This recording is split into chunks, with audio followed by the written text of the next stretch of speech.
Nabi itu sholatnya 3 kali. Ana al-laili di tengah malam, wa atrafan nahar, jadi pagi sama sore sama tengah malam. Ada lagi 2. Itu Nabi Muhammad sholatnya bagaimana sebelum Isra Mi'raj itu juga jadi masalah ya. Apakah ada rukunya, apa ada sujudnya, apakah cukup begini saja ya sholatnya, atau dengan begini, berbagai macam isyarat-isyarat dalam ibadah agama-agama yang lain ya. Ada yang ditempelkan ke tembok ya kan, di tembok tangisan dan sebagainya, itu kan cara ibadah yang mereka.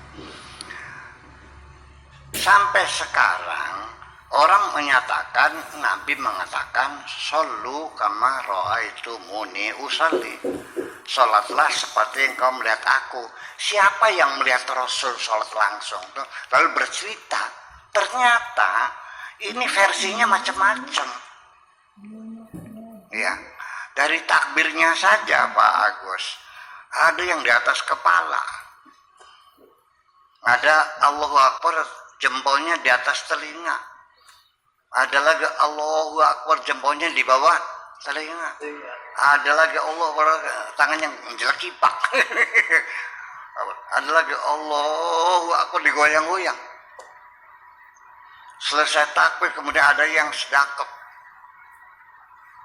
ada yang selonjor, yang sedaknya ada yang di dada, ada yang di atas perut, ada yang menutupi pusar, ada yang santai, ada sambil pegang kantong, barangkali ada copet begini.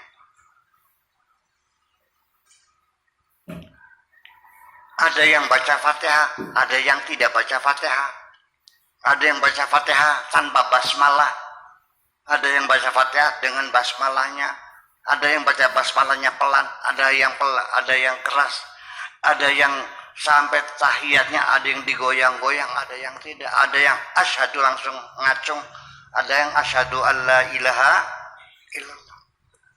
Nah, ketika versi berbeda-beda, kesimpulan saya berarti mereka sama-sama tidak pernah melihat langsung. Artinya terputus ceritanya, wallahu a'lam Nabi sholatnya seperti apa. Jadi semua itu adalah hasil ijtihad. Hasil ijtihad dari kajian-kajian tekstual. Nah, kenapa terjadi demikian? Dugaan saya mudah-mudahan tepat.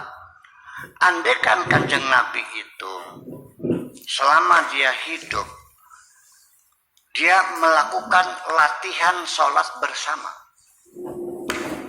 atau juga melakukan penyeragaman sholat seperti paskibra ya, dilatih paskibra dari mulai balik kanan gerak, hormat bendera, sampai di ini pas di atas pelipis di sini ya, di atas hormat. Bagaimana dia membuka itu, dia latih langkah per langkah, pasti akan seragam karena ada latihan bersama, ada penyeragaman. Al-Quran saja bisanya seragam karena naskah aslinya dibakar semua oleh Sayyidina Utsman kan, harus ini Mushaf Utsmani. Nah, ternyata sholat kan tidak seragam karena Nabi tidak melakukan diklat, penataran, latihan bersama dan penyeragaman. Ya, kenapa demikian?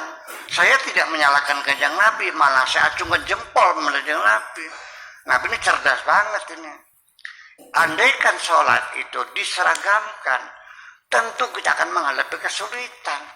Mungkin ada sholat yang mudah dilakukan di suatu tempat, akan sulit di tempat yang lain.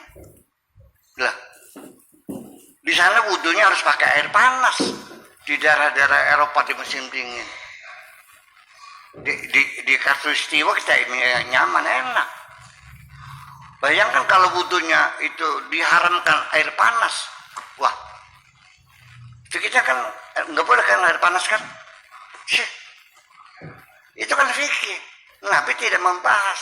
Itu artinya Nabi hebat, artinya fleksibilitasnya tinggi supaya bisa diamalkan di mana Gimana saja. Seharusnya kita syukuri, ini malah akhirnya saling salah menyalahkan. Ini bidah, ini gimana lagi. Ini salah paham ini. Orang Islam salah paham. Ini yang benar. Jadi digoyang-goyang. Namanya Al-Hayyul Qayyum. Allah itu hidup. Baca Fatihah karena basmalah adalah bagian Fatihah. Yang tidak baca berarti sholatnya tidak sah. Lah gimana lagi? Oke, saya mau nih. Baca Fatihah, Imam Syafi'i wajib baca Fatihah. Bismillahirrahmanirrahim dengan basmalahnya. Alhamdulillahirabbil alamin. Konsekuensinya kalau orang bermadzhab Syafi'i baca Fatihah tanpa baca basmalah, sholatnya sah enggak? Tidak sah. Karena Fatihahnya kurang. Orang yang bermazhab Maliki yang mengatakan basmalah bukan bagian Al-Fatihah. Malah kalau orang Maliki baca basmalah, Bismillahirrahmanirrahim, Alhamdulillahirabbil alamin, sah nggak sholatnya? Nggak sah. Karena dia membaca basmalah yang bukan bagian Fatihah. Jadi tidak boleh ditambah, tidak boleh dikurangi. Ini geger sampai sekarang, orang bertengkar, orang berebut sampai mestinya dipisah-pisah, sholatnya berjamaahnya dibeda-bedain, ya kan? Jadi pertengkaran, geger, kegaduhan. Akan tetapi saya mau nanya nih, begitu imam waladdallin,